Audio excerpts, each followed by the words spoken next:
Okay, J. Frederick Smith here, Continental Realty of Jacks. We are at 1320 Eagle Cove.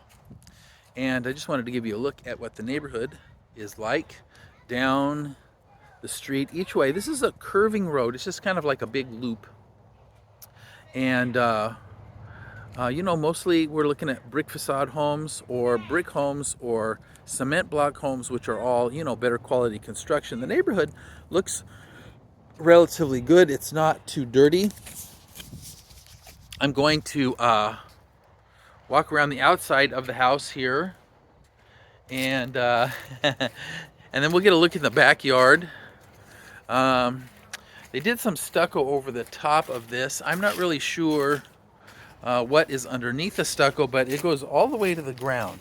That means I hope that this is on a slab rather than you know, a foundation, poured foundation, because if it is, then that means we have an issue here with the way that they did this, but I'm hoping that that's not the case. Backyard is big and backs onto a nice green space.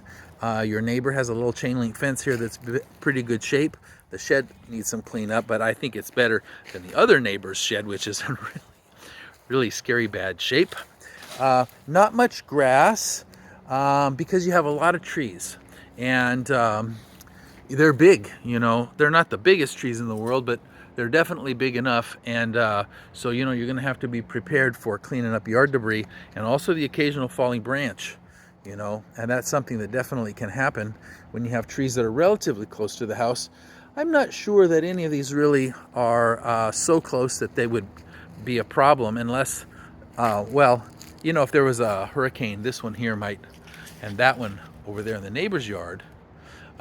Even, I guess even this one. So there's this cluster of three here that are within 15 or 20 feet of the house that could be a problem, you know, if the wind was blowing the right way and they just had enough problem. The rest of these, if they fell in the house, would probably make some noise and maybe damage the roof, but it wouldn't be anything like fatal, right?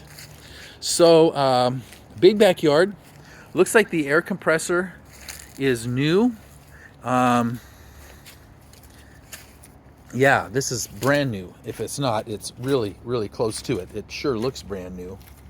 And bolted to the slab like it's supposed to be. There's no cage. The cage is for if somebody was to decide that they wanted to take it, you know, permanently borrow it from your backyard. But we don't have that here, and that's probably okay.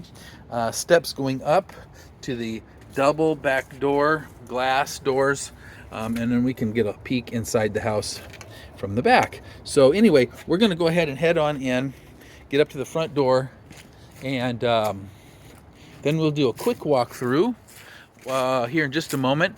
Let me talk about the windows. These are aluminum frame windows, probably single pane from the 70s. Some of them have screens, although I don't think they all do.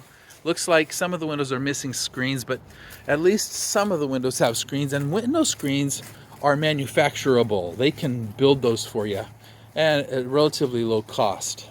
Okay, just so you know. Landscaping in the front is okay. You know, there's not a lot of front yard, which is nice, especially since you get such a good sized backyard. The roof looks good.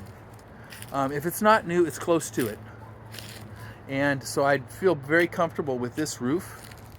And in any case, there's some cleanup that needs to be done here. You know, like you can see here, the stains in the window, the glass itself needs have some stains and whatnot. But all that is, those are things I think are just, you know, not a big deal. Anyway, we're going to hit the box here and get inside, and we'll start in the inside in just a moment. Better ring the doorbell and let them know we're here.